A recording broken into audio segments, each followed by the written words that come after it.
बलबन बलबन की राजत्व की अवधारणा सुल्तान के पद की शक्ति एवं मर्यादा स्थापित करने की दिशा में एक महत्वपूर्ण कदम थी। उसकी राजत्व की अवधारणा की व्याख्या तुर्क चहलगामी के संदर्भ में की जा सकती है। दूसरी तरफ इसका उद्देश्य बलबन को उस कलंक से मुक्त करना भी हो सकता है जो सुल्तान की हत्या के कारण उसके दमन पर लग गया था।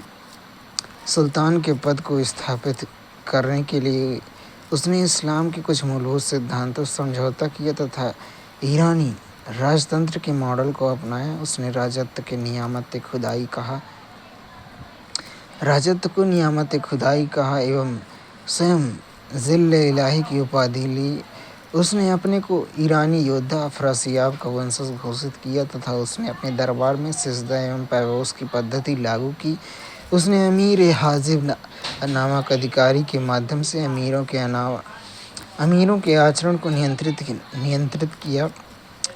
राजतंत्र को एक शक्तिशाली सैन्य तंत्र का आधार देने के लिए उसने दीवान-ए-आरिज नामक विभाग का गठन किया। फिर तुर्की अमीरों की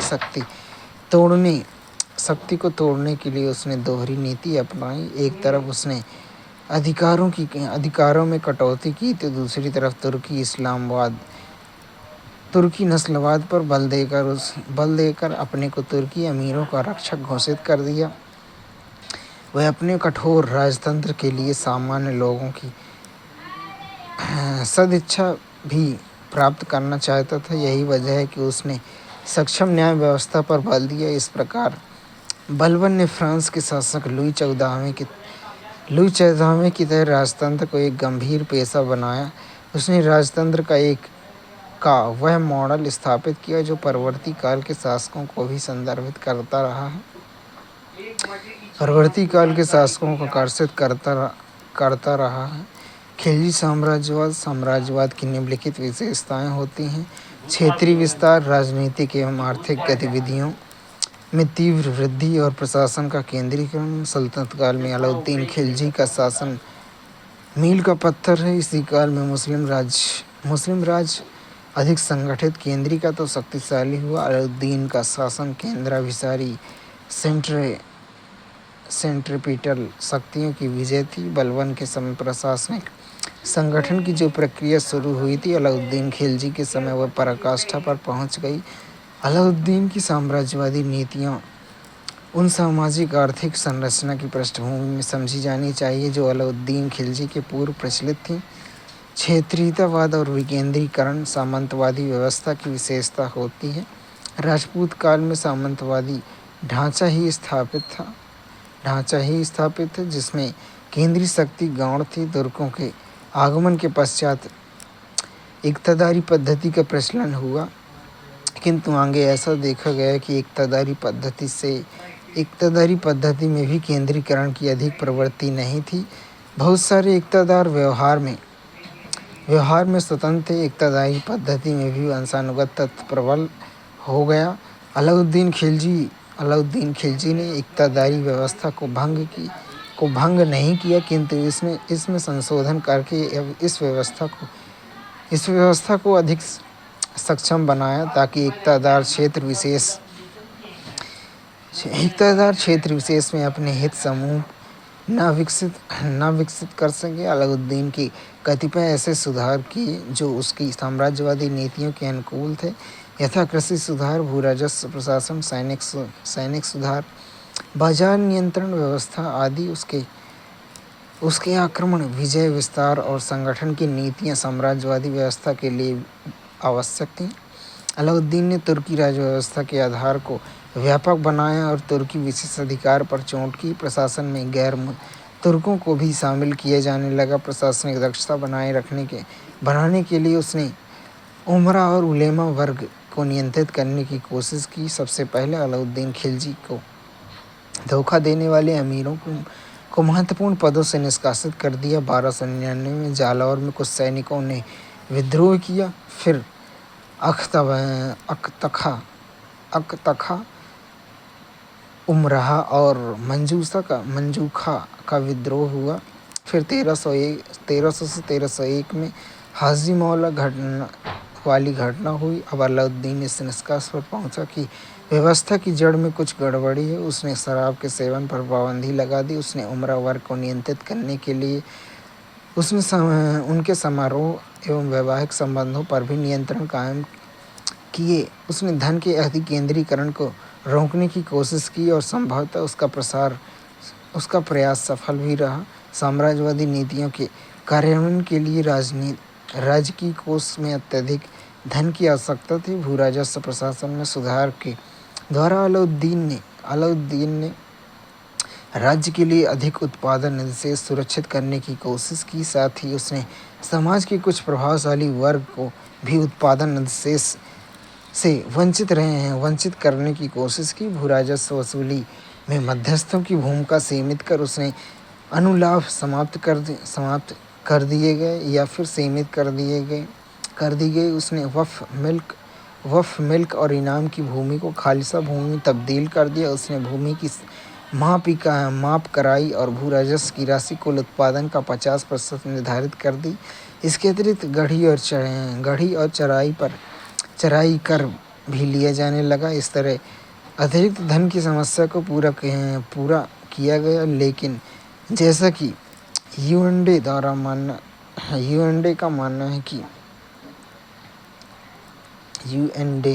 का मानना है कि फिर भी किसानों पर अत्यधिक अधिभार नहीं पड़ता क्योंकि साम्राज्य के द्वारा वसूल की गई अतिरिक्त राशि अवस्था मध्यस्थों की राशि थी, जिसका अंत करके राज्य ने उस राशि को अपने जिम्मे कर लिया था। इस तरह अलाउद्दीन खिलजी ने भू-राजस्व सुधार में एक प्रकार की ग्रामीण क्रांति भी निहित है और इस व्यवस्था की सबसे बड़ी खासियत थी एकरूपता, जो किसी भी साम्राज्य की पहली आवश्यकता होती है।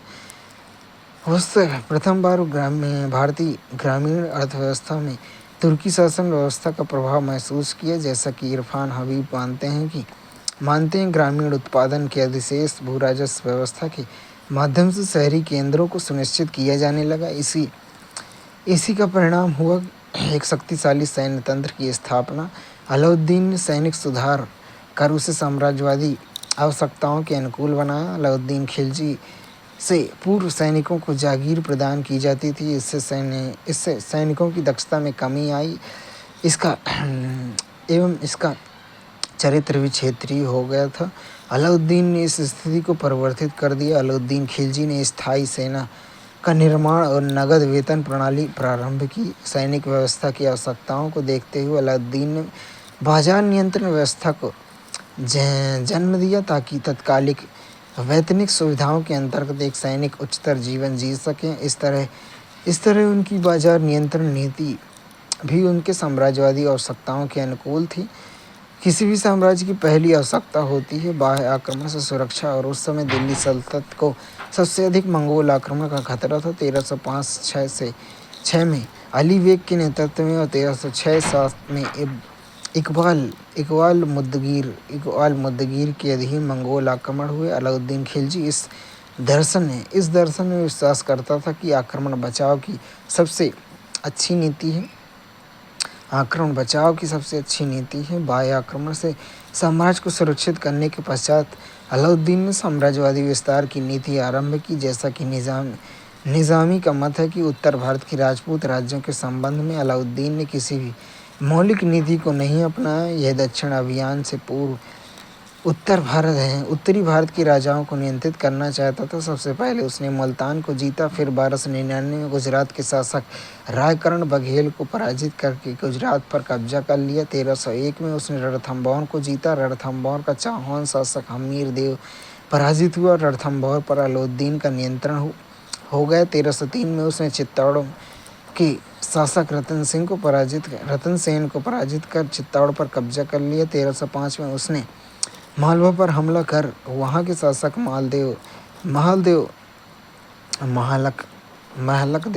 महलक देव को पराजित किया और वहाँ अपना नियंत्रण स्थापित किया। फिर उसने जालौर, सिवाना आदि क्षेत्रों को जीता। तत्पश्चात अलाउद्दीन खिलजी दक्षिण भारत की ओर देखा। वह देवगिरी को अति महत्वपूर्ण समझता था। 1306-7 में उसने मलिक काफूर के अधीन देवगिरी का शासन राजा शासक राजा राजा रामचंद्र के विरुद्ध सेना भेजी। राजा रामचंद्र पराजित हुआ। उसने अलाउद्दीन की अधीनता स्वीकार कर ली। अलाउद्दीन ने उसे उचित सम्मान दिया ताकि देवगिरी का उपयोग दक्षिण के अन्य राज्यों के विरुद्ध किया जा सके। उसने वारंगल के शासक प्रतापरुद्र देवदूती को भी पराजित किया और उसने भी अलाउद्दीन की अधीनता स्वीकार कर ली। यूएनडी ने अलाउद्दीन की दक्षिणी नीति की बड़ी प्रशंसा की है क्योंकि इसके माध्यम से अलाउद्दीन ने दक्षिण के राज्यों पर अपना अधिराजत्व का दावा थोप दिया। दूसरी तरफ अलाउद्दीन को नियमित आर्थिक आय भी प्राप्त होती रही। उसने अपने खजाने पर किसी प्रकार के अधिभार डाले बिना उसने दक्षिण के अभियान को पूरा कर दिया।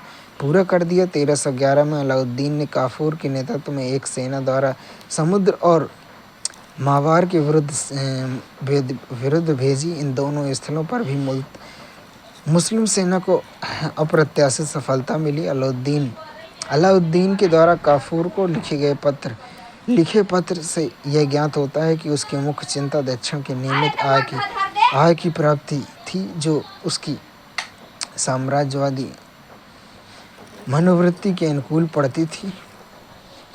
पीछे रूम में चले जाओ, मैं खुद से थोड़ा स्पीच दे।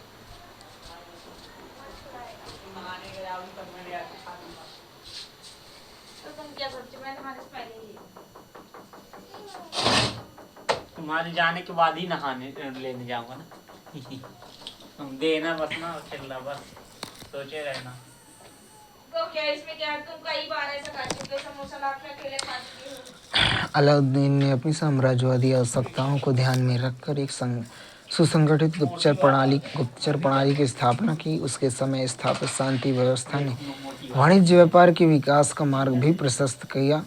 इस तरह अलाउद्दीन ने तुर्की साम्राज्य के आधार को बहुत व्यापक कर दिया। उसने एक छोटे साम्राज्य को एक विशाल साम्राज्य का रूप दे दिया और अपनी नई प्रशासनिक, आर्थिक और राजनीतिक नीतियों के क्रियान्वयन के द्वारा उस साम्राज्यवाद को एक ठोस आधार प्रदान करने की कोशिश की।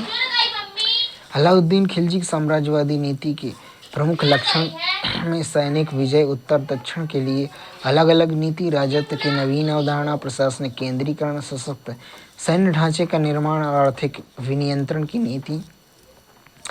खिलजी क्रांति। इल्बरी वंश की समाप्ति के साथ जलालुद्दीन खिलजी के सिंहासनारोहण को एक खिलजी क्रांति की संज्ञा दी जाती। खिलजी क्रांति भारत में मुस्लिम राजत्व के विकास में महत्वपूर्ण स्थान रखती है। खिलजी क्रांति महज वंश परिवर्तन तक सीमित नहीं थी, वरन इसके निम्नलिखित महत्वपूर्ण पक्ष थे। प्रथम, जलालुद्दीन खिलजी ने सत्ता वंशाधिकार चुनाव या षड्यंत्र से प्राप्त नहीं की थी। जाति उच्चता अथवा खलीफा की स्वीकृति पर भी उसने दावा नहीं किया। उसने राज्य को शक्ति प्रयोग के बल पर प्राप्त किया था। दूसरे, खिलजियों ने धर्म को राजनीति से दूर करने भी निश्चय किया। तीसरे, इल्बरी वंश के मुल्तान ने अपने राजत्व में नस्लवाद को प्रेरित किया था, परंतु खिलजी शासकों ने इस नस्लवाद को अस्वीकार कर दिया। अलाउद्दीन खिलजी ने यह घोषित किया कि राजत्व रक्त संबंध नहीं जानता है। वस्तुतः खिलजी निचले तबके के थे। अंततः उनके राज्यारोहण ने इस मिथ्या धारणा को अस्वीकार कर दिया कि प्रभुसत्ता का केवल विशेषाधिकार प्राप्त वर्ग का ही एक अधिकार है, और अंत में खिलजी क्रांति निश्चित ही तुर्की आधिपत्य के विरुद्ध भारतीय मुसलमानों का भी विद्रोह था। उनका विद्रोह गोरी तथा गजनी से प्रेरणा प्राप्त करने वालों के विरुद्ध भी था, जो लुलूप दृष्टि से दिल्ली की ओर देख रहे थे। परंतु तस्वीर का दूसरा पक्ष भी है। अपने समस्त प्रशंसनीय कार्यों के बावजूद अलाउद्दीन खिलजी उतना लोकप्रिय नहीं हुआ जितना इल्तुतमिश और बलवान हुए थे। इसका प्रधान कारण खिलजी शासकों की सत्ता मुख्यतः शक्ति पर आधारित थी। खिलजी क्रांति ने सरकार के सैनिक पक्ष पर कुछ ज़्यादा ही बल दिया। फिर भी भारत में मुस्लिम शासन के इतिहास में खिलजी क्रांति का अपना महत्व है। इसने राज्य एवं जनता के बीच संबंधों का नया आधार तलाशा तथा परवर्ती काल के शासकों के लिए धर्म से पृथक राजनीति का एक मॉडल प्रस्तुत किया। अलाउद्दीन खिलजी एक अनोखा साम्राज्यवादी था। अलाउद्दीन खिलजी के साथ सल्तनत काल में साम्राज्यवाद का युग आरंभ हुआ, परंतु अलाउद्दीन खिलजी का साम्राज्यवाद कई बातों में विशिष्ट था। उत्तर भारत तथा दक्षिण भारत के राज्यों के प्रति अलाउद्दीन खिलजी ने अलग अलग नीति अपनाई। उदाहरण के लिए उसने उत्तर भारत के राज्यों को पराजित किया तथा उसे प्रत्यक्ष नियंत्रण में ले लिया। दक्षिण भारत के राज्यों में के संबंध में उसने अलग नीति अपनाई। दूसरे शब्दों में वह उन राज्यों को प्रत्यक्ष नियंत्रण के लिए बिना उसने नियमित रूप से उपहार और राजस्व प्राप्त करता रहा। इस प्रकार दक्षिण के हिंदू राज्यों के प्रति उसने अपनी नीति अकबर के राजपूत नीति की पूर्वगामी बन गई।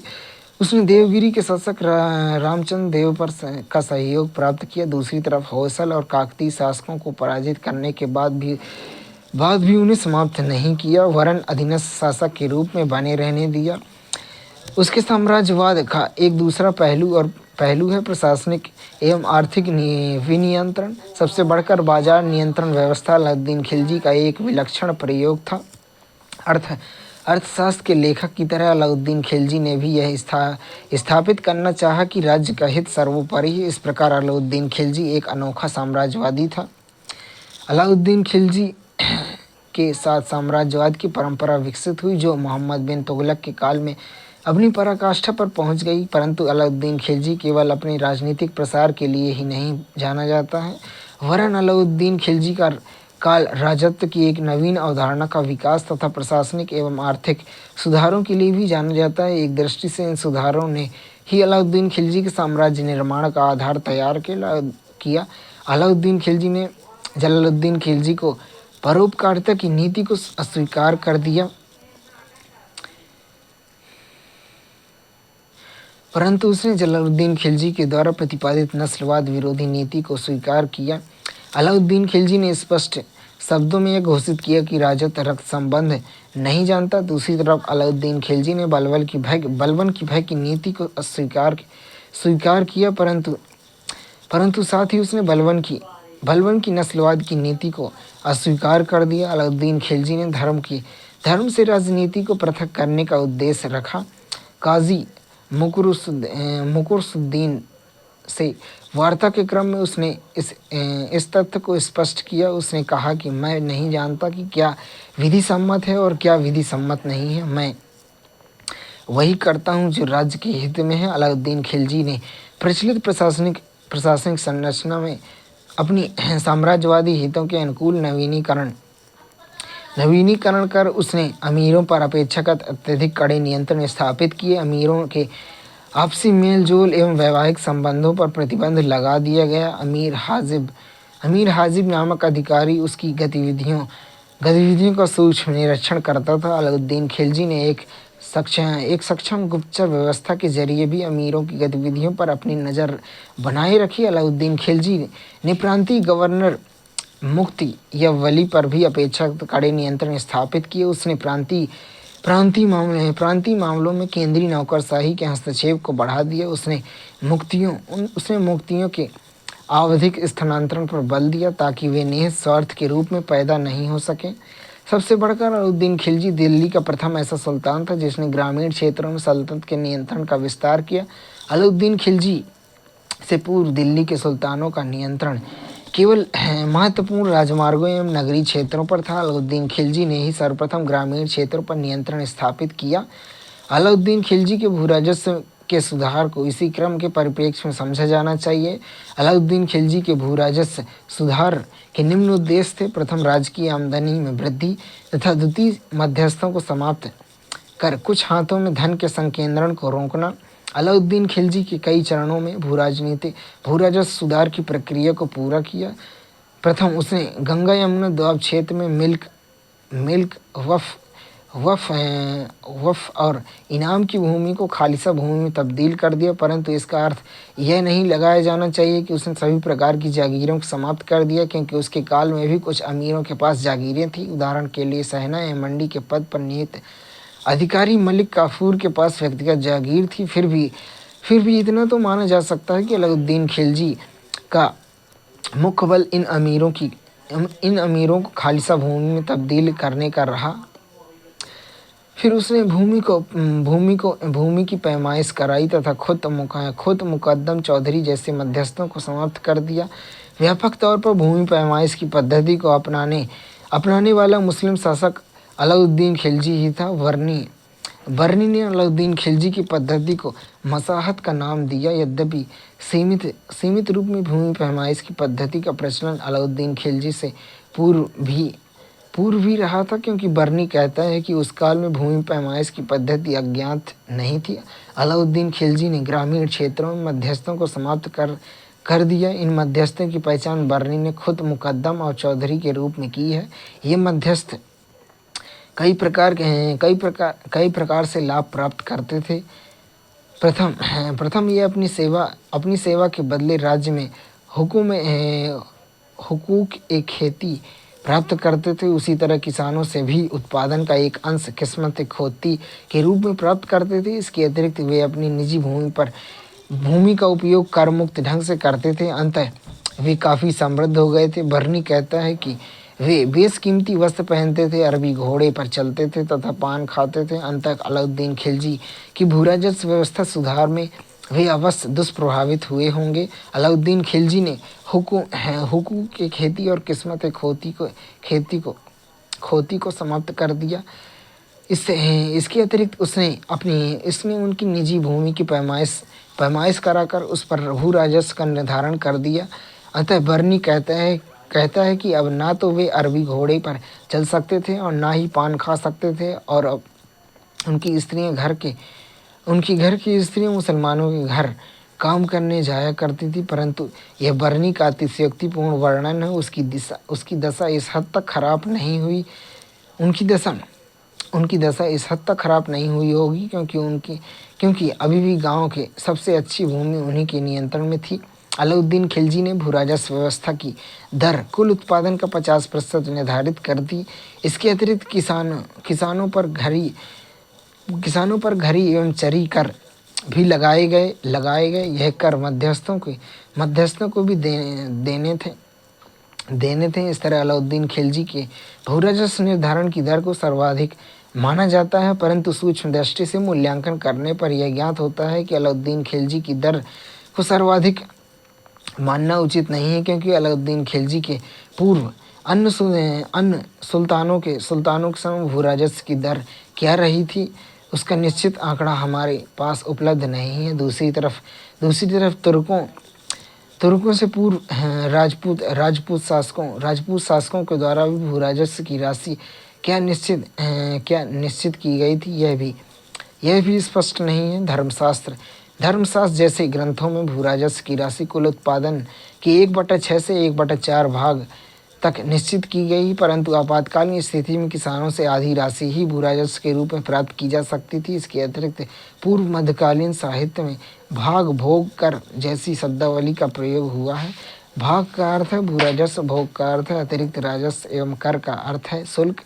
ये सभी मिलकर किसानों को अपने उत्पादन का कितना अंश देना था स्पष्ट नहीं है। इसलिए ऐसा मानना उचित नहीं है कि अलाउद्दीन खिलजी के द्वारा निर्धारित राशि सर्वाधिक थी।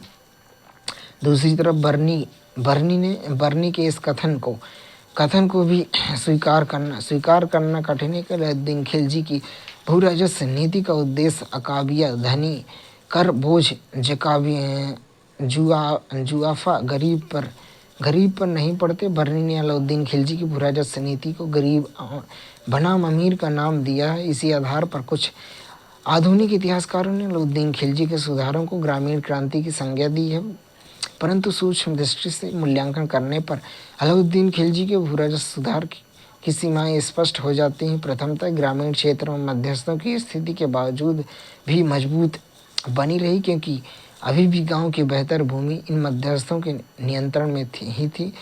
दूसरे, अलाउद्दीन खिलजी ने भूमि की पैमाइश तो कराई, परंतु उनका वर्गीकरण नहीं किया। इसके परिणाम स्वरूप भी ग्रामीण क्षेत्रों में एक न्यायपूर्ण भूराजस्व की पद्धति स्थापित नहीं हो सकी। आगे शेरशाह ने इस दोष को समाप्त करने की कोशिश की। तृतीय एक दृष्टि से उसकी करारोपण पद्धति भी गतिशील थी, क्योंकि इस पद्धति में खुद से लेकर एक सामान्य बलाहार, एक समान बलाहार तक सबको एक ही कर में कर चुकाना होता था। कुल मिलाकर इस इस भू सुधार से राजस्व को अवश्य स्थापित हुआ। राजस्व तो अवश्य स्थापित हुआ तथा एक स्थायी सेना का निर्माण हुआ, परंतु इससे सामान्य किसानों को स्पष्ट लाभ नहीं मिला और ना ही कृषि उत्पादन को प्रोत्साहन मिला। अलाउद्दीन खिलजी की दक्षिणी नीति एक व्यापक संप्रभुता के वैचारिक प्रेरणा और भौतिक तथा आर्थिक कारकों से प्रभावित थी। अलाउद्दीन खिलजी प्रथम मुस्लिम शासक था जिसने दक्षिण भारत की ओर रुख किया। वस्तुतः अलाउद्दीन खिलजी के दक्षिण अभियान के उद्देश्य के संबंध में इतिहासकारों में मतभेद है। संभवतः अलाउद्दीन खिलजी का प्रथम उद्देश्य दिल्ली के महत्वाकांक्षी सैनिक अधिकारियों को दिल्ली से बाहर रखना था। 1305 तक उत्तर भारत की विजय हो चुकी थी। अंत महत्वपूर्ण सैनिक अधिकारी दिल्ली के आसपास ही मौजूद थे। दक्षिण अभियान के पीछे एक सशक्त कारण धन की प्राप्ति को माना जाता है और इस कारण से लगभग सभी महत्वपूर्ण समकालीन इतिहासकार सहमत हैं। अमीर खुसरो, बर्नी और फरिश्ता सबों का मानना है कि अलाउद्दीन खिलजी के दक्षिणी अभियान का महत्वपूर्ण उद्देश्य दक्षिण के राज्यों से धन प्राप्त करना था। वस्तुतः दक्षिण के समकालीन नीति ने भी अलाउद्दीन खिलजी को इस अभियान के लिए प्रोत्साहित किया। दक्षिण में राजनीतिक अस्थिरता थी और दक्षिण के राज्यों में परस्पर द्वेष की स्थिति थी। दक्षिण के राज्यों आपस में ही संघर्षरत थे। अलाउद्दीन खिलजी ने इस स्थिति का लाभ उठाया। इसके अतिरिक्त अलाउद्दीन खिलजी का व्यक्तिगत रुझान भी दक्षिण की ओर था। अलाउद्दीन खिलजी शासक होने से पूर्व ही दक्षिण की स्थिति से पूरी तरह वाकिफ था। अलाउद्दीन खिलजी का व्यक्तिगत झुकाव अन्य प्रकार के आर्थिक, राजनीतिक और सामरिक कारणों से जुड़ गए। वस्तुतः उत्तर दक्षिण संबंध लंबी दूरी, संचार व्यवस्था के अभाव और सामाजिक धार्मिक विवादों से दुष्प्रभावित था। दक्षिण हमेशा उत्तर भारत के महत्वाकांक्षी शासकों को आकर्षित करता रहा। उत्तर भारत की राजनीतिक एकता स्थापित करने वाले शासक एक बार दक्षिण की ओर जरूर देखते थे। समुद्रगुप्त ने भी अश्वमेघ पराक्रम उपाधि लेने से पूर्व दक्षिण की ओर देखा और फिर आगे हर्षवर्धन ने इसी घटना की पुनरावृत्ति करनी चाहिए, किंतु वह सफल रहा। तत्पश्चात दक्षिण अभियान रुक सा गया। फिर एक ऐसे शासक की जरूरत थी जिसके पास एक संगठित सेना और अखिल भारतीय राजनीतिक दृष्टि हो। दिल्ली सुल्तानों ने अलाउद्दीन खिलजी प्रथम शासक था जिसने यह योग्यता थी। 1305 तक उसने उत्तर भारत के विजय अभियान को पूरा कर लिया। फिर उसने दक्षिण की ओर देखा। अलाउद्दीन का दक्षिण का प्रथम अभियान तब हुआ जब वह कड़ा का गवर्नर था। उसने दक्षिण के राज्य देवगिरी पर हमला किया। अलाउद्दीन के इस अभियान के बारे में विभिन्न इतिहासकारों ने विभिन्न मत दिए हैं। बर्नी इस अभियान के पीछे उसके असंतुष्ट पारिवारिक जीवन को उत्तरदायी मानता है। उसके विचार के अलाउद्दीन खिलजी ने अपने पारिवारिक जीवन से असंतुष्ट था, इसलिए उसने दक्षिण में अपना एक अलग और स्वतंत्र राज्य कायम करना चाहा। वहाँ वह स्वतंत्र रूप से शासन कर सकता, किंतु उसके अपने विचार में ही विरोधाभास है, क्योंकि वह यह भी सूचित करता है कि अलाउद्दीन खिलजी इस अभियान में जाने से पूर्व अपनी एकता के प्रबंधन की उचित व्यवस्था की और अपने भाई उलोग खां की सहायता से अपने चाचा जलालुद्दीन के साथ संचार व्यवस्था बनाए रखा। अमीर खुसरो का मानना है कि सुदूर क्षेत्र में इस्लाम धर्म का प्रसार करने के लिए अलाउद्दीन खिलजी ने यह अभियान किया, किंतु यह बात सही नहीं प्रतीत होती, क्योंकि धर्म के प्रति अलाउद्दीन खिलजी का इतना अधिक झुकाव कभी नहीं रहा है। दूसरी तरफ इसामी का मानना है कि अलाउद्दीन खिलजी ने देवगिरी से धन प्राप्त करने के लिए दक्षिण का अभियान किया और संभवतः यही कारण सबसे सशक्त था, इसलिए सबसे तार्किक भी है। दक्षिण से प्राप्त धन के द्वारा ही वह शासक बनने में सफल हुआ। एक तरफ देवगिरी के अभियान से उसने व्यक्तिगत प्रतिष्ठा बढ़ी, तो दूसरी तरफ बहुत सारे खिलजी अमीर जलालुद्दीन खिलजी की कमजोर नीतियों से क्षुब्ध थे। जलालुद्दीन खिलजी ने इस स्थिति का लाभ उठाया और देवगिरी से प्राप्त धन के माध्यम से उसने बहुत सारे अमीरों को अपने पक्ष में कर लिया। किंतु 1305 और 1306 ईस्वी में देवगिरी ने वार्षिक राजस्व देना बंद कर दिया, क्योंकि सुल्तान उत्तर में उलझा हुआ था। वह राजपूतों एवं मंगोलों संघर्ष में व्यस्त था। देवगिरी ने स्थिति का लाभ उठाया। अंततः 1306-7 में मलिक काफूर के अंतर्गत अलाउद्दीन ने देवगिरी और वारंगल के विरुद्ध एक सैनिक अभियान भेजा। देवगिरी का शासक रामचंद्र देव पराजित हुआ, किंतु उसे सत्ता से वंचित नहीं किया गया। अलाउद्दीन खिलजी ने देवगिरी के प्रति एक बहुत ही सोची समझी नीति क्रियान्वित की, अर्थात देवगिरी को एक अधीनस्थ राज्य मान लिया गया और उससे प्राप्त होने वाले वार्षिक राजस्व निश्चित कर दिए। रामचंद्र देव को दिल्ली बुलाकर सम्मानित किया गया और उसे राय रयान की उपाधि दी गई। अलाउद्दीन खिलजी देवगिरी के महत्व को समझता था। अंततः देवगिरी के शासक को पराजित करके उसने विजय के एक स्तंभ के रूप में सेवा करने के लिए छोड़ दिया गया। उसका मानना था कि दक्षिण के अन्य राज्यों के विरुद्ध अभियान में देवगिरी से अपेक्षित सहायता प्राप्त हो सकती थी। देवगिरी की सफलता के बाद अलाउद्दीन की सेना वारंगल के विरुद्ध बढ़ी। वारंगल का शासक प्रताप रुद्रदेव पराजित हुआ और उसने भी अलाउद्दीन खिलजी की अधीनता स्वीकार कर ली। इस अभियान में अलाउद्दीन खिलजी को देवगिरी से अपेक्षित सहायता प्राप्त हुई। 1310 और 11 में द्वार समुद्र और मावार के विरुद्ध 2 अभियान भेजे गए। द्वार समूर का होसल शासक वीरवल्लाल द्वितीय पराजित हुआ, उसे भी दिल्ली भेज दिया गया। पांड्य जिसे मुस्लिम शासक मावार कहते हैं, तो भाइयों यथा वीर पांड और सुंदर पांड के बीच उत्तराधिकार युद्ध के कारण अशांत था। मलिक काफूर की सेना का सामना किए बिना दोनों भाई राजधानी छोड़कर भाग गए। मलिक काफूर ने मदुरा को भी जी भर लूटा। इन दोनों अभियानों में भी अलाउद्दीन को सफलता मिली और मुस्लिम सेना दक्षिण में बहुत सारा धन लेकर वापस आई। अलाउद्दीन खिलजी के दक्षिण विजय के स्वरूप के संबंध में व्यापक चर्चा हुई है। ह्यूएन डे का मानना है कि अलाउद्दीन दक्षिण में एक बहुत ही सतर्क और सोची समझी हुई नीति लागू कर रहा था। वह दक्षिण में स्वतंत्र राज्यों को सहायक राज्यों में तब्दील कर देना चाहता था, जो उसका अधिराजत स्वीकार करे, अधीनस्थ के तौर पर कार्य करता रहे और वार्षिक उपहार देता रहे। अलाउद्दीन खिलजी इस बात को अच्छी तरह जानता था कि इन दूरस्थ प्रदेशों पर प्रत्यक्ष शासन स्थापित करना संभव नहीं है। वह यह भी जानता था कि इस प्रकार के प्रशासन में क्षेत्रीय प्रतिरोध की संभावना है। अंततः दक्कन के राज्यों के क्रम में उसकी संप्रभुता की अवधारणा नाम मात्र की है, किंतु व्यवहारिक है, और इसकी व्यवहारिकता की सबसे बड़ी कसौटी यह है कि अलाउद्दीन की दक्कन की नीति सफल रही है। निम्नलिखित कारणों से अलाउद्दीन खिलजी की सफलता प्राप्त हुई। प्रथम, दक्कन के राज्य आपस में ही झगड़ते रहे और अलाउद्दीन खिलजी के विरुद्ध कोई संयुक्त मोर्चा कायम करने में असफल रहे। दूसरे, अलाउद्दीन की सेना दक्कन की सेनाओं की तुलना में अति अनुशासित और अधिक सशक्त और दक्ष थी। अलाउद्दीन के दक्कन अभियान और महमूद गजनी के उत्तरी भारत के अभियान के बीच प्रायः तुलना की जाती है।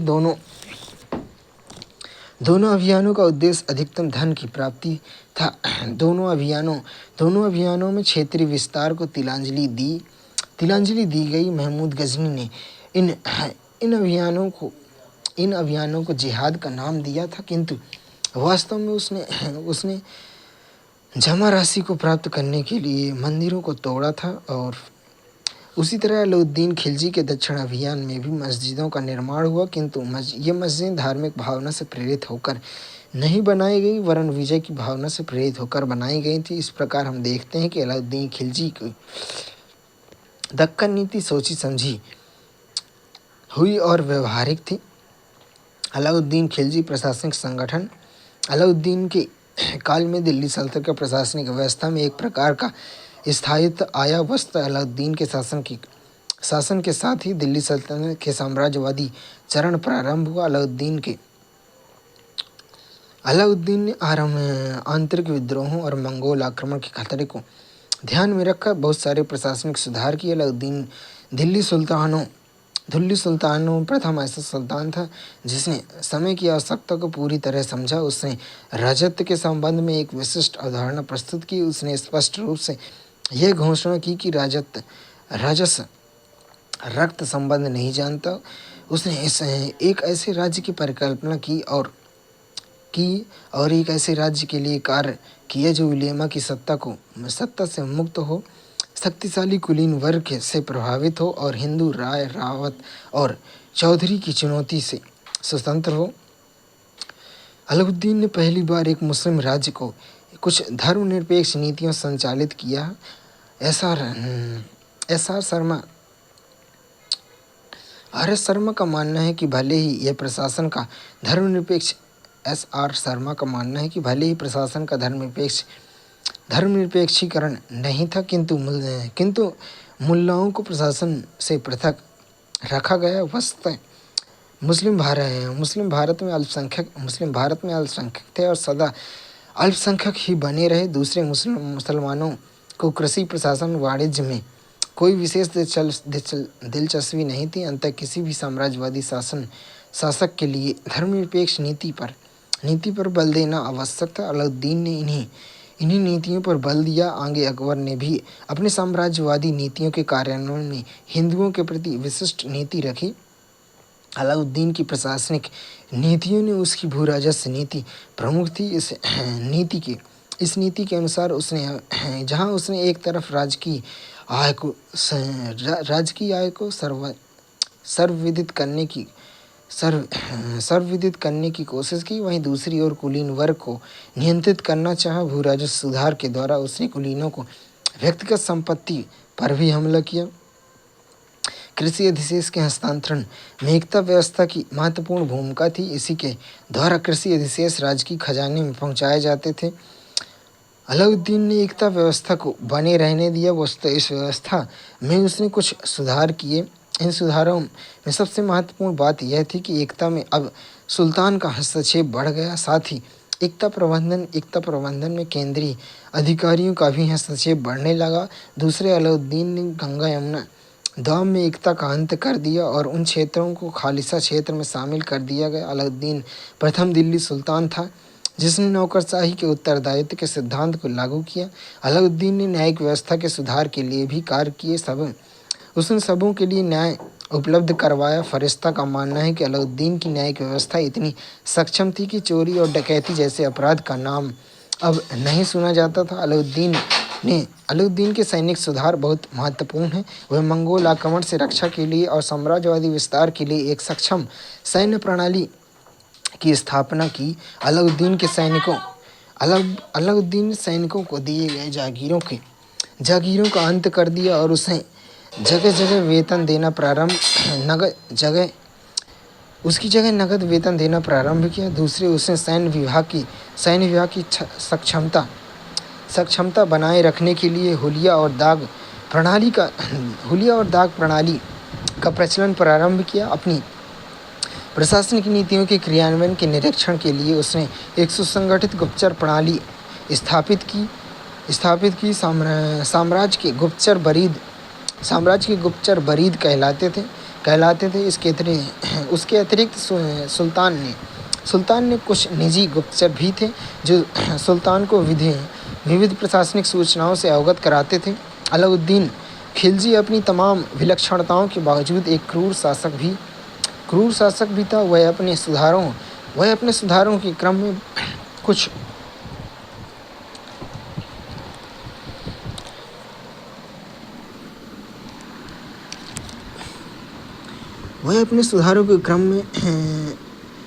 कुछ क्रूर नीतियों को भी यह कहा कि अलाउद्दीन खिलजी ने इतने निर्दोष रक्त बहाए जितने मिस्र के शासक फराओ ने भी नहीं बहाए। किंतु इस सीमा के बावजूद अलाउद्दीन खिलजी एक योग्य शासक था। उसने पहली बार राजनीति को धर्म से पृथक करने की कोशिश की। अलाउद्दीन ने भूराजस्व सुधार में दिल्ली सल्तनत के वित्तीय ढांचे में एक प्रकार का रेडिकल परिवर्तन लाया, क्योंकि इसका प्रभाव बहुत ही व्यापक था। अलाउद्दीन खिलजी के भूमि सुधारों का उद्देश्य दीपालपुर और लाहौर से करा तक के क्षेत्र में गांवों को सरकार के निकट संपर्क में लाना था। सल्तनतकालीन भूराजस्व व्यवस्था में मध्यस्थ लाभप्रद स्थिति में थे, क्योंकि भू राजस्व का एक बड़ा अंश वे अपने पास रख लेते थे। अलाउद्दीन के सुधार कार्यक्रम में मध्यस्थों का यह विशेषाधिकार जाता रहा। बर्नी के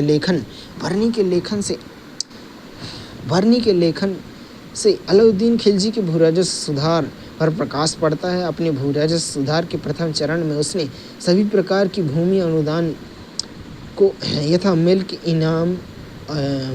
इनाम और वक्फ को खालिसा भूमि तब्दील कर दिया। फिर उसने उन भूमियों पर राज्य का नियंत्रण स्थापित किया। अब वह अधिकारियों को नगद वेतन देने लगा, किंतु यह अब भी विवाद का विषय है कि उसने सभी प्रकार के जागीरों का अधिग्रहण किया अथवा नहीं, अर्थात उसके सुधार इतने व्यापक नहीं थे कि सभी प्रकार की भूमियों एवं भूमि अनुदानों के अधिग्रहण किया जाए। अलाउद्दीन के समय भी भूमि अनुदान की प्रक्रिया सीमित रूप से चलती रही। उदाहरण के लिए मलिक काफूर नामक अधिकारी को, जो बाजार नियंत्रण से संबंधित अधिकारी था, वेतन के बदले एक भूखंड प्रदान किया गया। इसके अतिरिक्त बर्नी ऐसा कहता है कि वह अमीरों एवं कुलीनों को, जिसके पास अपनी भू संपदा नहीं थी, अभाव के समय राशन पर अनाज प्राप्त होता था। इस तथ्य के द्वारा भी यह अनुमान लगाया जा सकता है कि अलाउद्दीन के समय भी महत्वपूर्ण कुलीनों की व्यक्तिगत जागीर होती थी। किंतु अलाउद्दीन का मुख्य जोर भूमि अनुदान को खालिसा में परिवर्तित करने पर रहा और मुख्य दिलचस्पी नगद वेतन में ही रही। अंततः भले ही सभी प्रकार के अनुदानों का अंत नहीं किया गया, किंतु उस प्रकार की भूमियों का प्रबंधन राज्य ने अपने हाथों में ले लिया।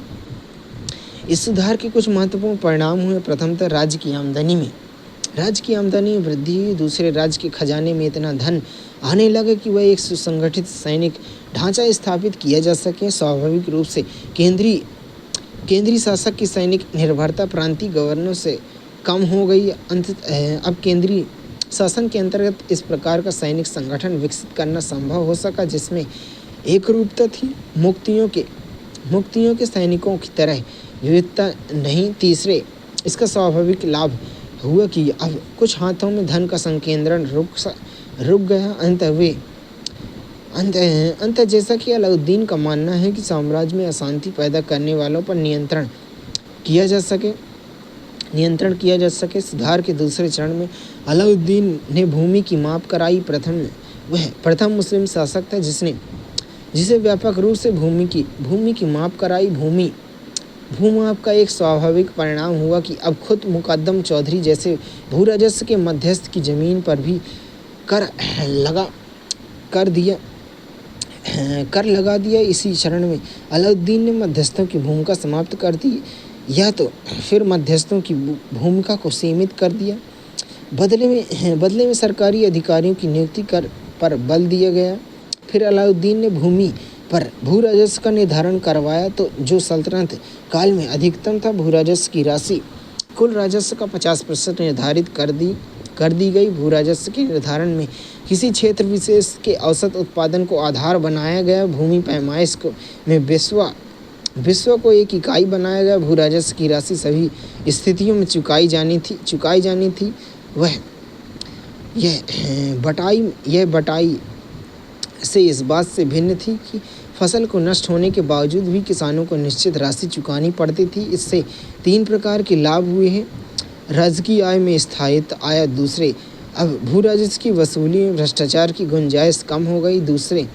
तीसरे, चूंकि भू राजस्व की राशि निर्धारित कर दी गई थी, इसलिए कृषकों को कृषि उत्पादन से प्रेरणा मिली। किंतु इसका एक नकारात्मक पक्ष भी था। फसल नष्ट होने की स्थिति में भी किसानों को निश्चित भू राजस्व की राशि चुकानी पड़ती थी। अंततः उस स्थिति में किसान संकट में पड़ जाते थे। इस तरह हम देखते हैं कि अलाउद्दीन के समय भू राजस्व की राशि अधिकतम रूप से ली जाने लगी, किंतु फिर भी अलाउद्दीन के समय कोई महत्वपूर्ण कृषक असंतोष नहीं हुआ। ऐसा क्यों? इस विषय में कुछ इतिहासकारों का मानना है कि अलाउद्दीन राज्य के हिस्से की जो बड़ी राशि जो बढ़ी हुई राशि निर्धारित की थी वह वह वस्तु कृषकों की राशि ना होकर मध्यस्थों की राशि थी। दूसरी तरफ यह भी साबित करना कठिन है कि अलाउद्दीन खिलजी के काल में भूराजस्व की राशि बहुत अधिक निर्धारित की गई थी, क्योंकि राजपूत शासकों के अलावा पहले के तुर्की शासकों द्वारा मांगे गए भूराजस्व के बारे में सही जानकारी नहीं। यद्यपि धर्मशास्त्रों के अनुसार भूराजस्व उपज के चौथे और छठे भाग के बीच होना चाहिए, जो आपातकाल में बढ़कर आधे भाग तक पहुंच सकती है। किंतु भूराजस्व के अतिरिक्त अन्य कई कर स्वीकृत थे, जिनकी दर के बारे में ज्ञान नहीं हो पाया है। अपने सुधार कार्यक्रम को लागू करने के क्रम में उसने कुछ महत्वपूर्ण रचनात्मक संगठनात्मक सुधार भी किए, ताकि अधिकारी ईमानदारी के साथ अपने कार्यों को संपादन करें। वस्तः वित्तीय विभाग का प्रधान वजीर होता था, परंतु अलाउद्दीन ने इस पद पर नियुक्ति के लिए सैनिक अधिकारी का चुनाव किया। स्वाभाविक रूप से एक सैनिक अधिकारी वित्तीय कार्यों पर अपना पूरा समय नहीं दे सकता था। अंतः विभाग के निरीक्षण के लिए और सुधार कार्यों में सफल क्रियान्वयन के लिए एक नायब वजीर के पद पर भी सृजन किया गया। इन अधिकारियों के अतिरिक्त अन्य कई प्रकार के अधिकारियों की भी नियुक्ति की गई। राज्य द्वारा किसानों से सीधे संपर्क स्थापित किए जाने से राजस्व अधिकारियों की संख्या काफ़ी बढ़ गई है। ये अधिकारी विभिन्न नामों से जाने जाते थे, जैसे उम्माल, मुतसर्रिफ, सुसर्रिफ, मुहासिलान, नवी सिंधगान आदि। भ्रष्टाचार पर नियंत्रण के लिए अधिकारियों के वेतन में वृद्धि की गई। वसूली गई भूराजस्व राशि के सही आकलन के लिए अलाउद्दीन ने यह आदेश जारी किया कि अधिकारी के द्वारा वसूली गई भूराजस्व की राशि पटवारी के राजस्व में उल्लेखित राशि के बराबर होनी चाहिए, और इसमें अगर किसी प्रकार का अंतर आता है तो संबंधित अधिकारी को दंडित किया जाना चाहिए। भूराजस्व के प्रशासन की देखरेख के लिए वजीर के विभाग में मुस्तखराज नामक एक पृथक विभाग का सृजन किया गया। भूराजस्व के अतिरिक्त घरी, जजिया, जकात, चराई, खम्स नामक कर भी लिए जाते थे। घरी कर प्रत्येक मकान पर लगाया जाता था। चराई कर के विषय में कुछ मतभेद देखने को मिलता है। बरनी के अनुसार यह कर सभी मवेशियों पर लगाया जाता था, जबकि फरिश्ता का मानना है कि दो जोड़े बैल, दो गाय, 2 भैंस, 2 बकरियों को इससे मुक्त रखा गया था। जजिया गैर मुसलमानों पर लगाया जाता था, किंतु अपंग स्त्री और बच्चे इससे मुक्त थे। जकात संपन्न मुसलमानों से लिया जाता था और इस्लाम के विकास के लिए खर्च किया जाता था। खम्स जिहाद के सैनिकों के द्वारा लूटे गए माल का बंटवारा था। अलाउद्दीन के सुधारों के निम्नलिखित उद्देश्य माने जाते हैं। प्रथमतः वह राज्य की आमदनी में वृद्धि करना चाहता था, जो भूराजस्व सुधार के द्वारा ही संभव था। दूसरा, वह कुछ हाथों में धन के संकेंद्रण को रोकना चाहता था, और इसलिए भी उसने मध्यस्थ के पदों को अंत किया। तीसरे, वह एक शक्तिशाली सैन्य तंत्र स्थापित करना चाहता था, और इसके लिए अतिरिक्त धन की आवश्यकता थी, जो भूराजस्व सुधार के द्वारा ही पूरा किया जा सकता था। इन सबों के अतिरिक्त बर्नी एक अन्य कारक पर बल देता था। वे सुधार किए क्योंकि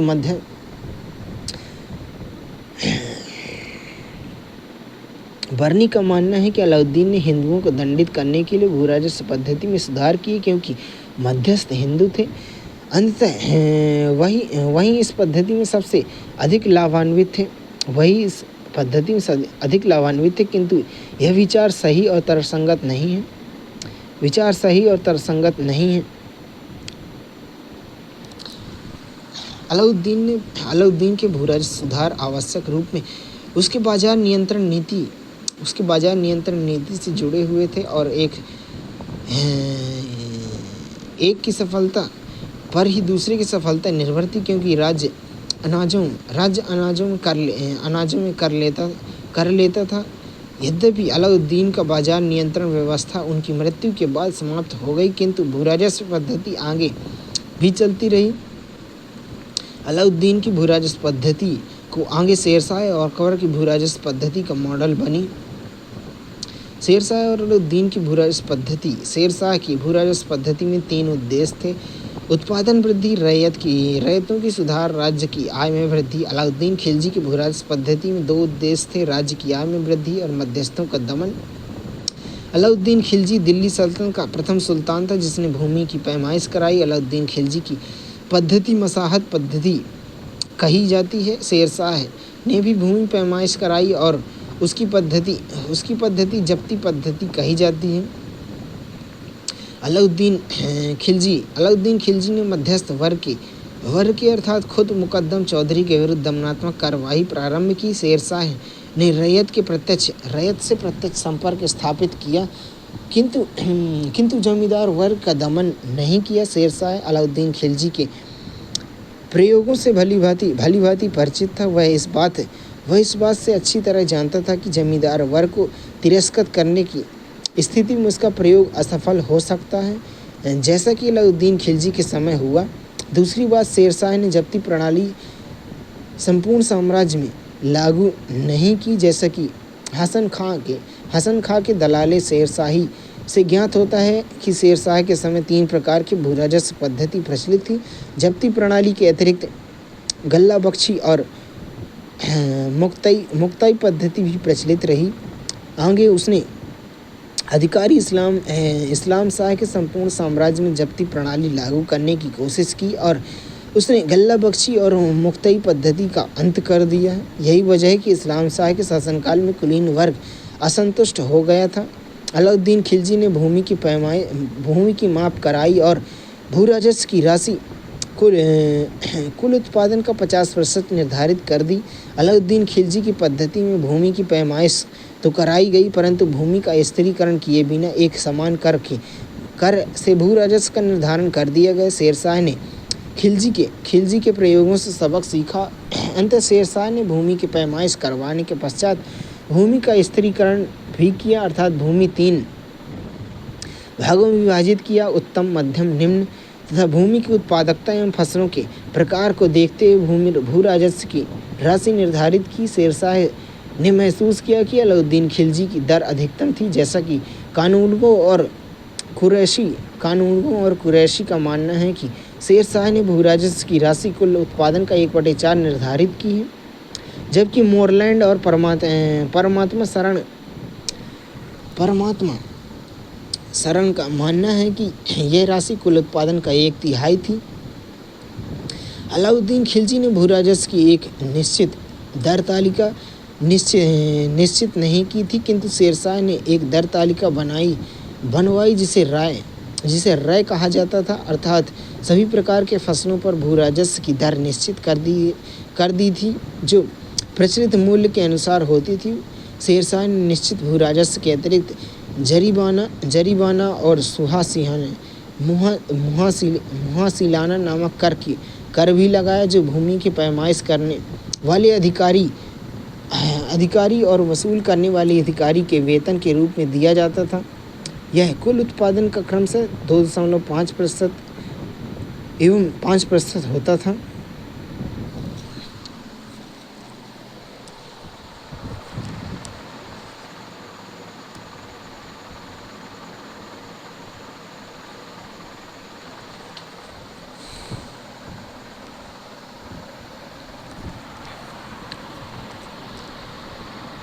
शेरशाह की पद्धति रैयतवाड़ी पद्धति के नाम से जानी जाती है। शेरशाह ने रैयतों के साथ प्रत्यक्ष संबंध स्थापित किए। प्रत्येक भूमिधर को पट्टा दिया जाता था और कबूलियत लिखवाई जाती थी। शेरशाह ने भूमि की पैमाइश करवाने के लिए रस्सी के जरीब का प्रयोग किया। शेरशाह ने गज़े सिकंदरी का प्रयोग किया जो 3/4 मीटर होता था। फिर उसने प्रत्येक बीघा पर भूराजस्व की राशि निर्धारित कर दी, जो सामान्यतः कुल उत्पादन का 1/3 भाग होता था। कृषक अनाज कृषक अनाज और नगद दोनों भू राजस्व चुका सकते थे, जबकि राज्य नगद को प्राथमिकता देता था। शेरशाह ने अधिकारियों को यह निर्देश दे रखा था कि राजस्व निर्धारण के समय नरमी बरते, परंतु उसकी वसूली के समय सख्ती से काम ले। अकाल की स्थिति में छूट भी दी जाती थी, किंतु शेरशाह की पद्धति भी दोषमुक्त नहीं थी। इसके प्रयोगों की असफलता से अकबर ने सबक लिया और आगे चलकर उसने आईने दहसाला पद्धति का विकास किया। अलाउद्दीन खिलजी के प्रशासनिक नियंत्रण का प्रभाव। इसके सबल पक्ष में अमीर वर्ग का दरवाज़ा गैर तुर्कों और भारतीय मुसलमानों के लिए खोल दिया जाना। इसके परिणाम स्वरूप राज्य में सामाजिक आधार का विस्तार हुआ, राजनीति को धर्म से पृथक किया, अंतर प्रशासन में उलेमाओं का हस्तक्षेप नियंत्रित हो गया। उसने अमीर वर्ग पर कठोर नियंत्रण स्थापित किया, अंतर साम्राज्य के विद्रोह की घटनाएं कम हुई। उसने स्थायी सेना का गठन किया तथा उसकी दक्षता को बनाए रखने के लिए हुलिया एवं दाग जैसी पद्धति को लागू किया। अंत एक बड़ी सेना की सहायता से न केवल मंगोल आक्रमण का सामना करना आसान हो गया, वरन सुदूर दक्षिण तक सल्तनत के प्रभाव क्षेत्र का विस्तार संभव हुआ। यह प्रथम ऐसा सुल्तान था जिसने ग्रामीण क्षेत्र में सल्तनत के प्रशासन का विस्तार किया। उसके भू राजस्व सुधार को इस संदर्भ में देखा जा सकता है। इन सुधारों के परिणाम स्वरूप ग्रामीण क्षेत्र में मध्यस्थ और बिचौलियों को नियंत्रित करना संभव हुआ और राज्य का आर्थिक आधार मजबूत हुआ।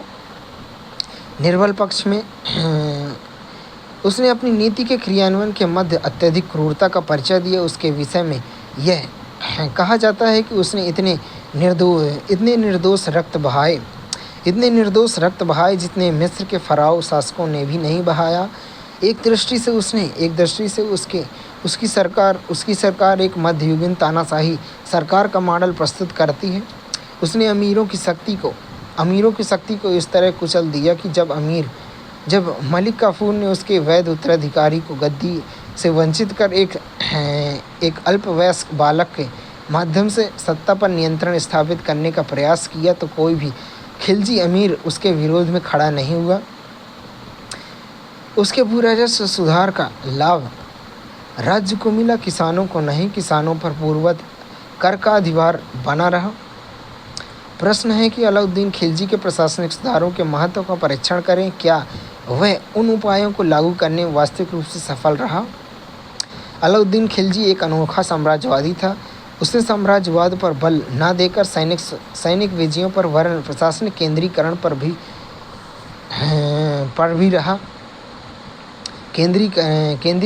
भी रहा था। अंततः उसके प्रशासनिक सुधार इसी साम्राज्यवादी उद्देश्य से परिचालित थे। अलाउद्दीन खिलजी के अंतर्गत ही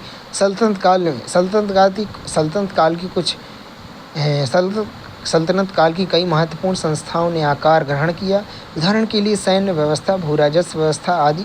प्रशासनिक सुधारों का महत्व, अमीर वर्ग का कठोर नियंत्रण, अंततः साम्राज्य में शांति एवं स्थायित्व आया और विद्रोह की घटनाएं कम हुई। अमीर वर्ग का दरवाज़ा गैर तुर्कों एवं भारतीय मुसलमानों के लिए खोल दिया। इसके परिणाम स्वरूप राज्य के सामाजिक आधार का विस्तार हुआ। उसने राजनीति को धर्म से पृथक किया।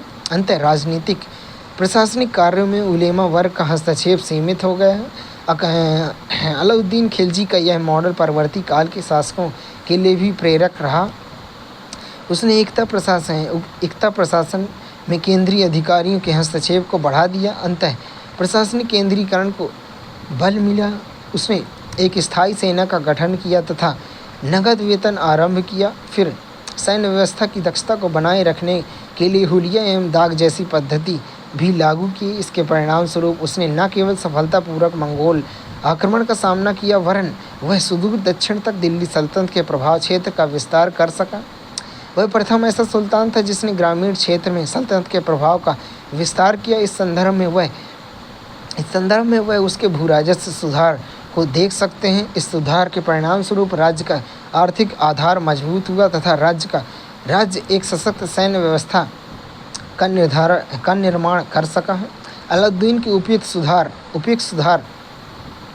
ये दर्शाते हैं उपयुक्त सुधार ये दर्शाते हैं कि वह एक सक्षम तथा केंद्रीकृत प्रशासनिक व्यवस्था को स्थापित करने के लिए कटिबद्ध था, किंतु उसकी विफलता का एक कारण यह रहा कि उसके समस्त सुधार महज एक व्यक्ति की प्रतिभा पर निर्भर थे। अंततः एक व्यक्ति की अनुपस्थिति में उसका संचालन कठिन हो गया।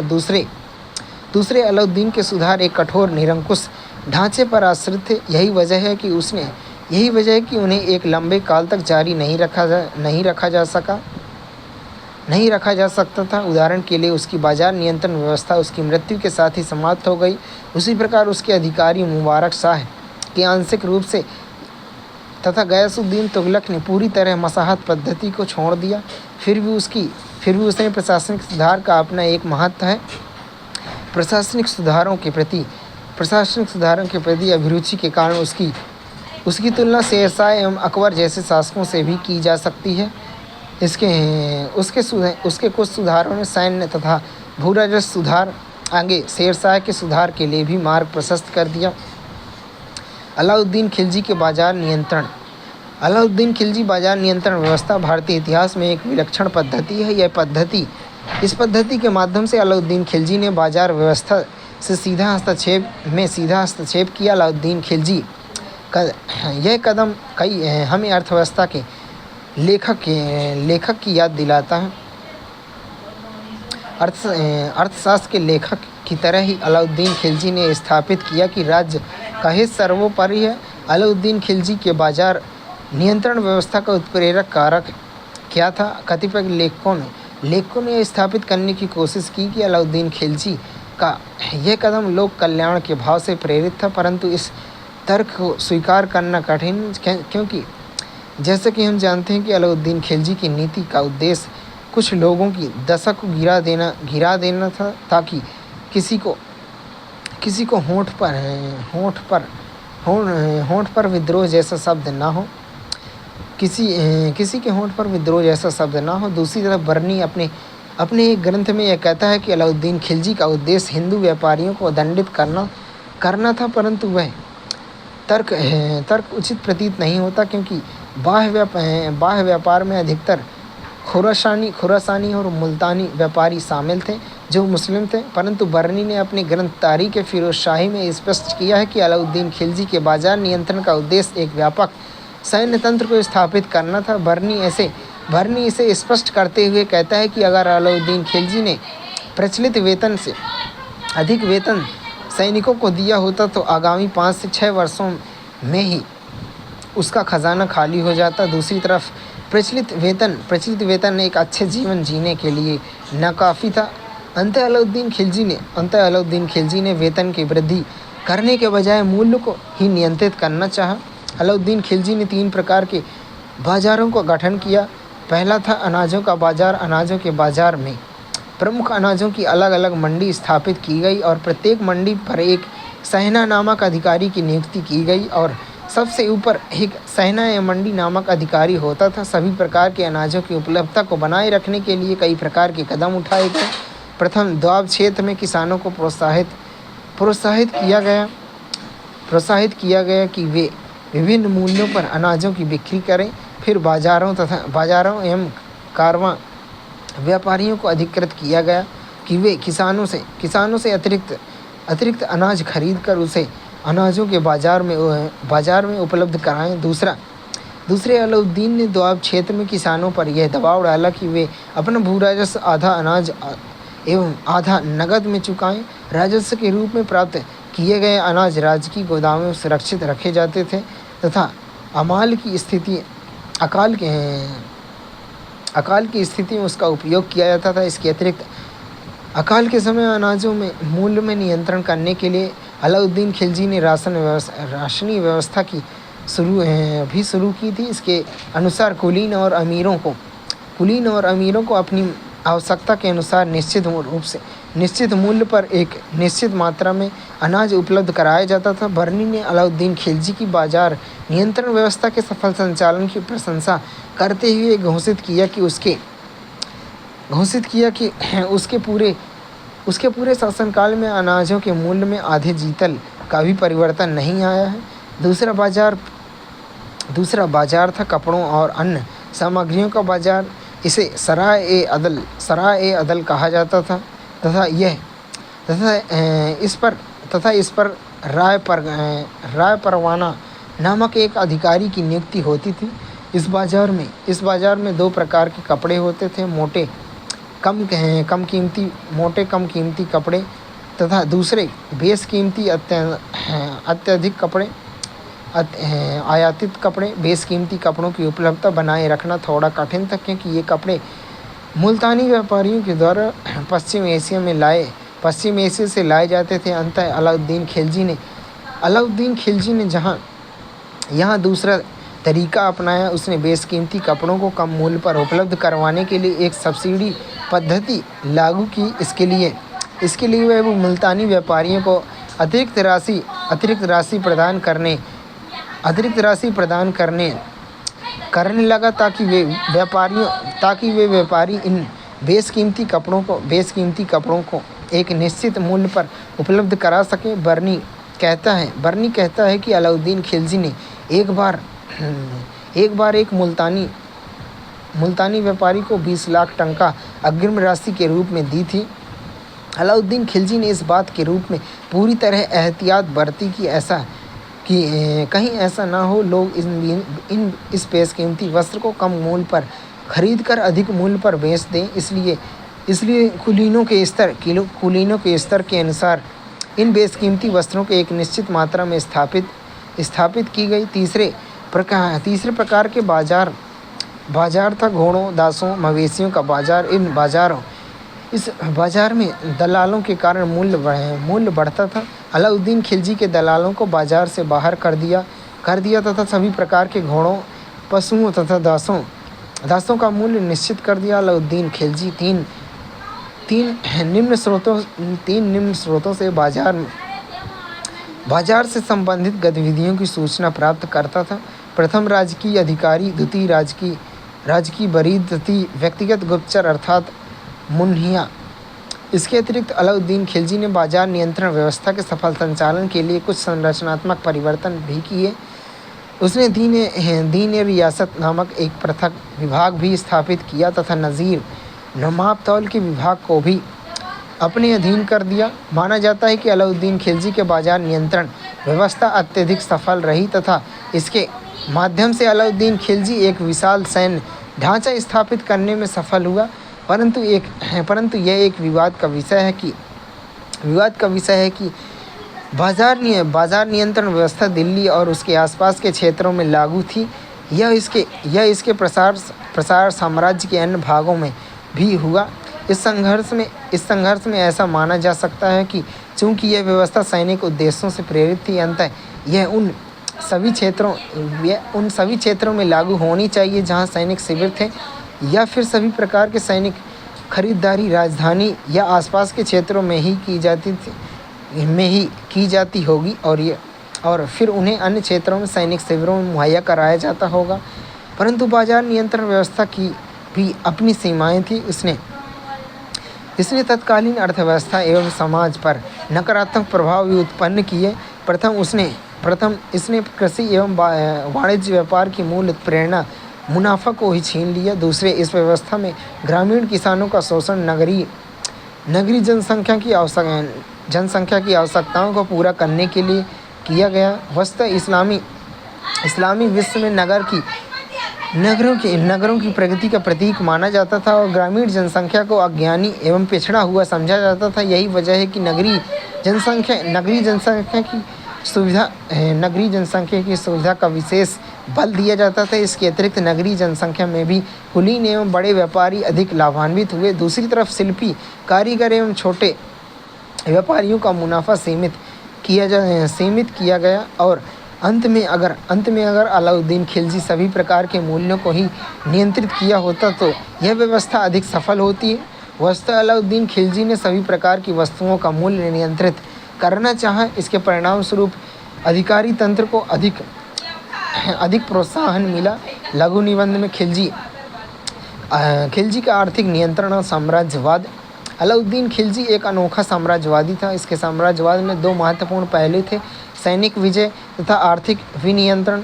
उत्तर भारत में गुजरात विजय के साथ उसका साम्राज्यवादी प्रसार आरंभ होता है तथा मालवा विजय के पश्चात उत्तर भारत में एक बड़े क्षेत्र पर उसका प्रत्यक्ष नियंत्रण स्थापित हो गया। इस प्रकार उत्तर भारत में एक बड़े क्षेत्र को उसने अपने साम्राज्यवादी नियंत्रण में लाया। वहीं दक्षिण भारत में के संदर्भ में उसकी विशिष्ट नीति रही। उसने वहाँ हिंदू शासकों को बने रहने दिया तथा उसने नियमित रूप से राजस्व एवं उपहार प्राप्त करता रहा।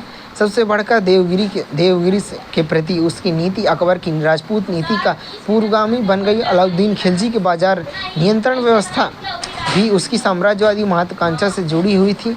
अपनी सैनिक विजय के उद्देश्य को पूरा करने के लिए तथा मंगोल आक्रमण का सामना करने के लिए उसे एक विशाल सेना की जरूरत थी।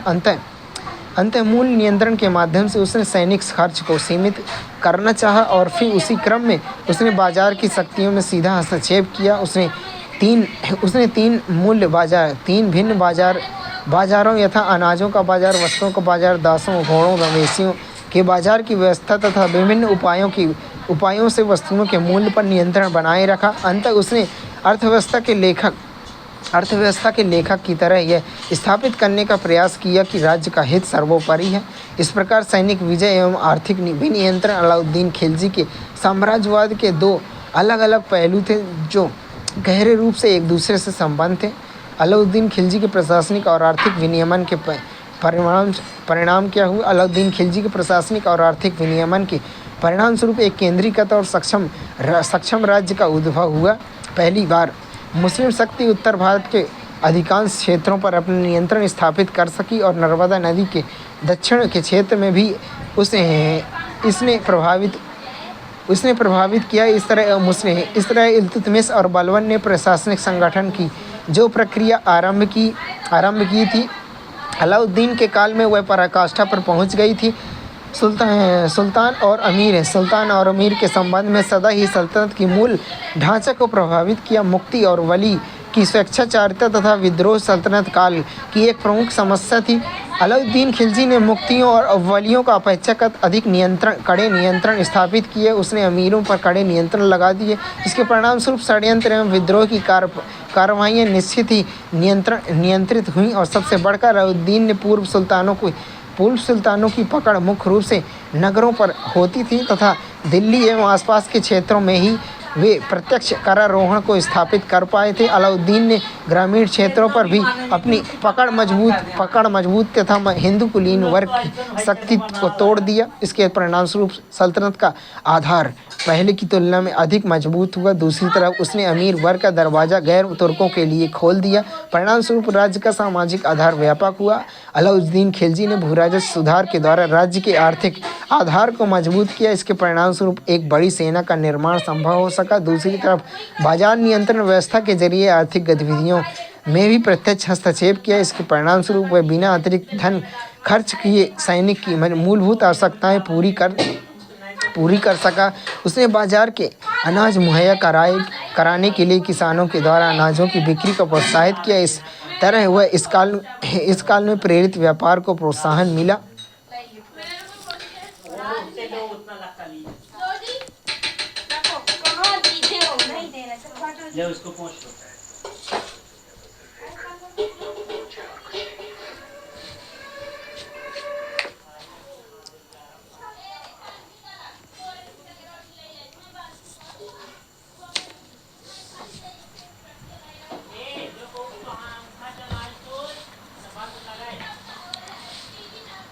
यद्यपि उसने प्रशासनिक और आर्थिक विनियमन का कुछ नकारात्मक पहलू भी रहे। उसने अमीर वर्ग की ताकत को तोड़ दिया। परिणामस्वरूप उसकी मृत्यु के पश्चात मलिक काफूर का विरोध करने वाला कोई महत्वपूर्ण अमीर नहीं बचा।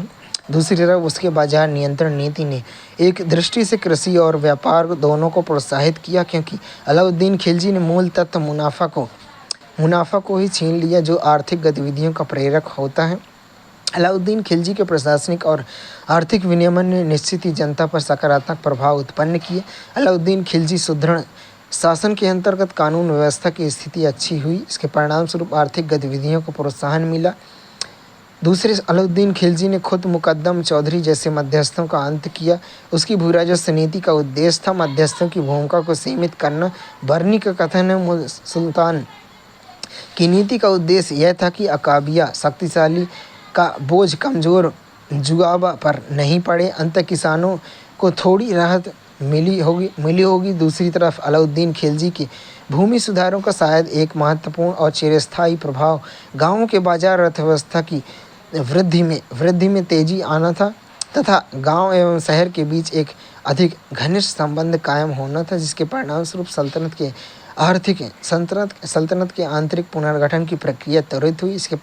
इसके अतिरिक्त यद्यपि अलाउद्दीन खिलजी की बाजार नियंत्रण की नीति सैनिक उद्देश्यों से परिचालित थी, किंतु मूल नियंत्रण के निश्चित ही सामान्य लोगों को भी लाभ मिला।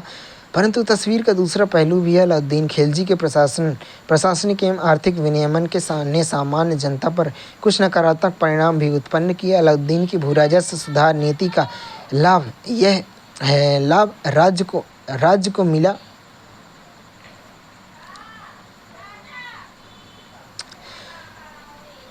अलाउद्दीन की भूराजस्व सुधार नीति का लाभ राज्य को मिला, किसानों को नहीं। राज्य के हितों से नहीं, मध्यस्थों का अंश छीनकर राज्य ने तो अपना लाभ प्राप्त किया, किंतु उसका फायदा किसानों को नहीं मिल सका। एक दृष्टि से अलाउद्दीन खिलजी की करारोपण नीति प्रतिगामी थी, चूँकि कर का बोझ सभी पर समान था। दूसरी तरफ अलाउद्दीन खिलजी के द्वारा प्रेरित सुधारों के बावजूद भी ग्रामीण क्षेत्रों में कुलीनों की सर्वोच्चता बनी रही थी, क्योंकि गांव की उत्तम एवं बड़े अंश की जमीनों पर अभी भी उन मध्यस्थों का नियंत्रण था। दूसरी तरफ नगरों की सुविधा के लिए ग्रामीण क्षेत्रों का शोषण किया गया।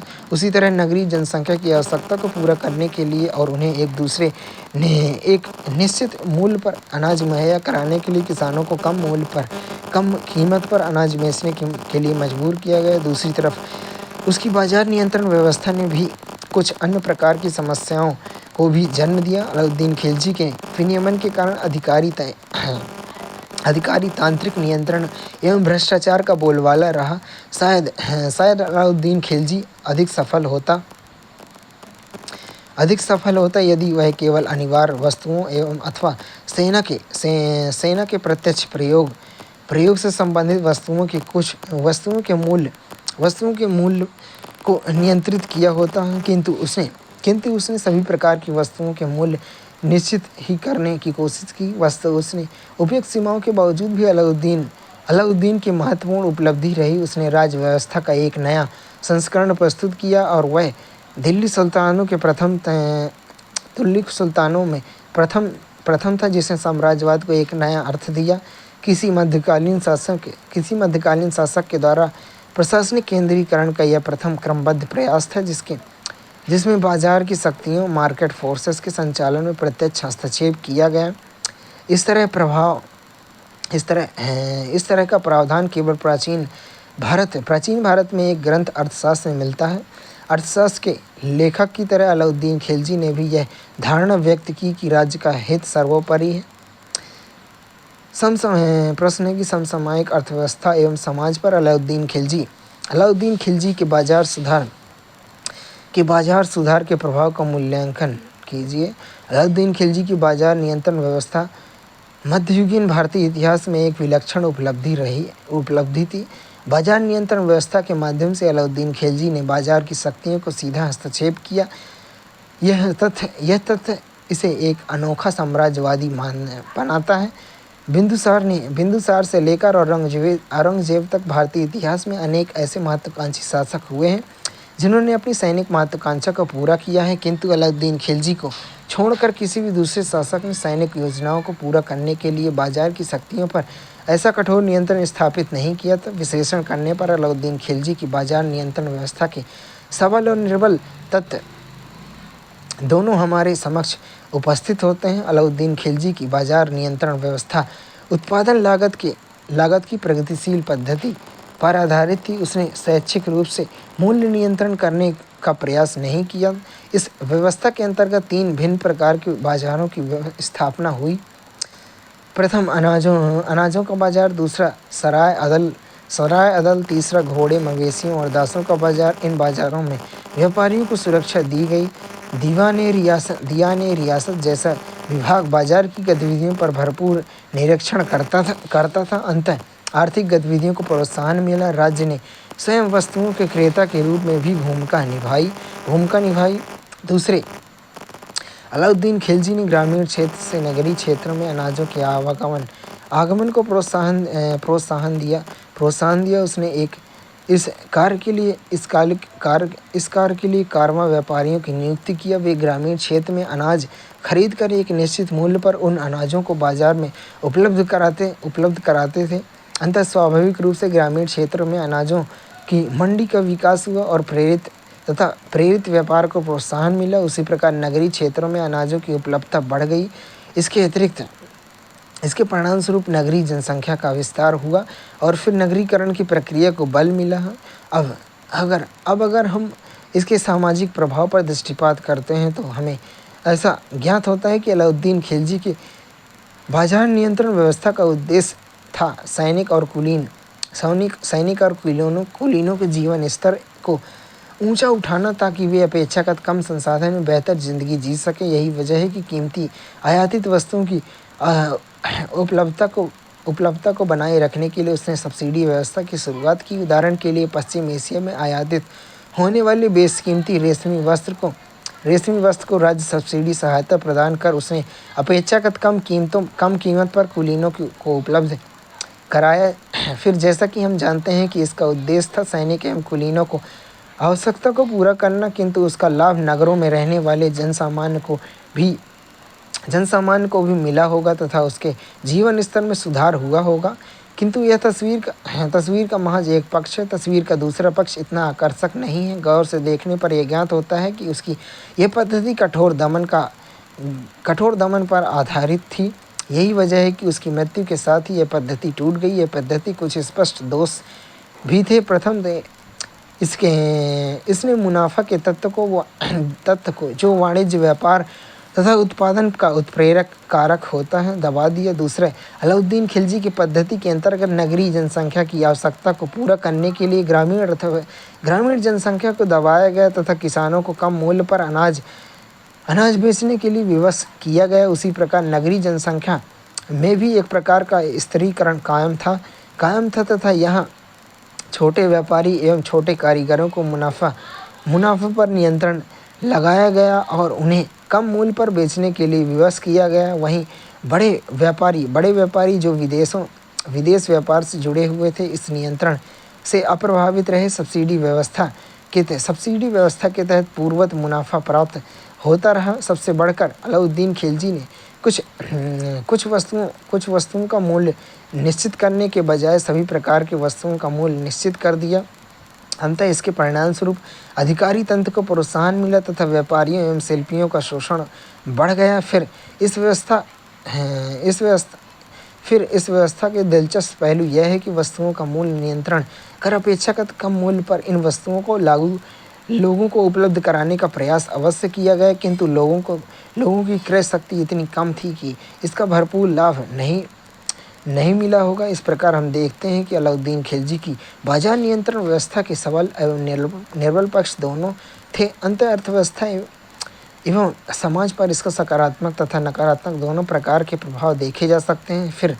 फिर भी अलाउद्दीन खिलजी को इस बात का श्रेय अवश्य मिलना चाहिए कि वे एक विलक्षण पद्धति के जन्मदाता तथा अगर हम उस पद्धति से सैनिक महत्वाकांक्षा तथा वैयक्तिक निरंकुशता को हटा देते हैं तो कई बातों में उसकी पद्धति केंद्रीय आयोजन और सार्वजनिक वितरण प्रणाली जैसी एक आधुनिक पद्धति से समानता रखती है।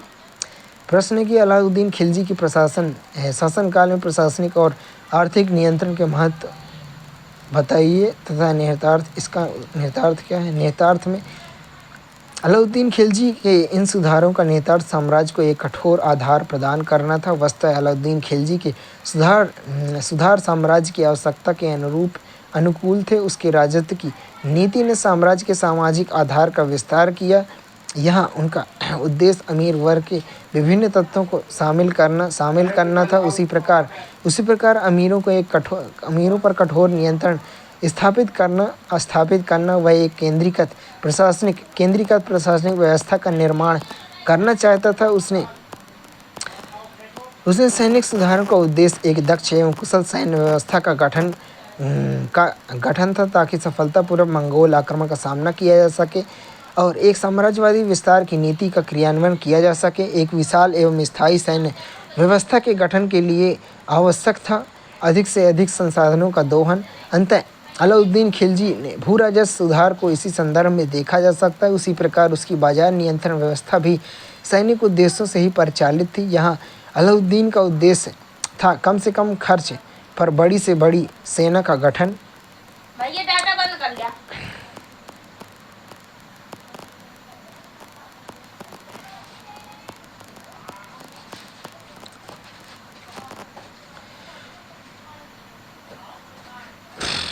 मध्यकालीन भारत के इतिहास में अलाउद्दीन के योगदान का आकलन करें तो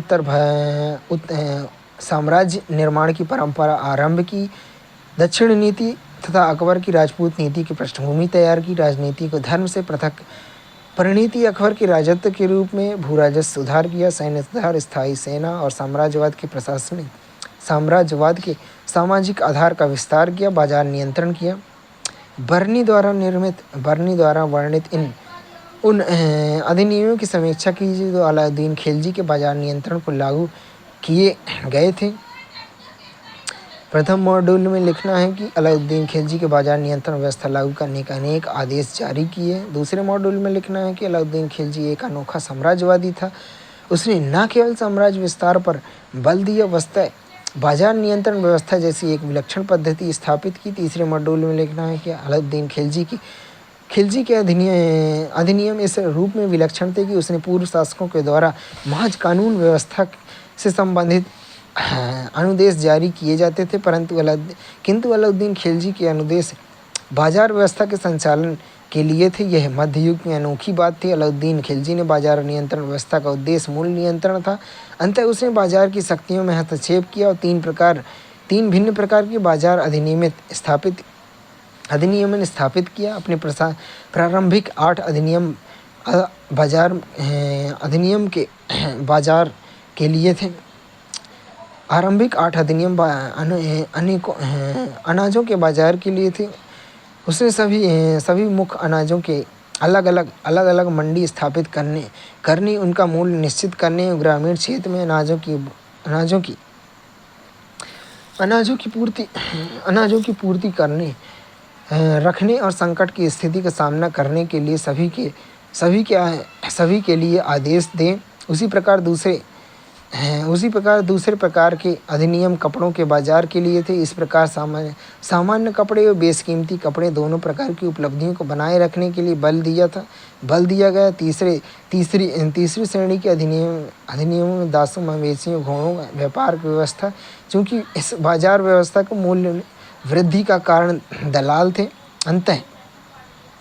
अंततः दलालों को बाजार के बाहर रखने का आदेश दिया। इन अधिनियमों के माध्यम से अलाउद्दीन खिलजी अपने शासनकाल में मूल्य नियंत्रण को बनाए रखा तथा अपनी इस योजना के बल पर वह एक बड़ी सेना खड़ी कर सका। परंतु इस पद्धति की सफलता एक व्यक्ति की प्रतिभा पर निर्भर था। अंततः बाद में यह पद्धति समाप्त हो गई।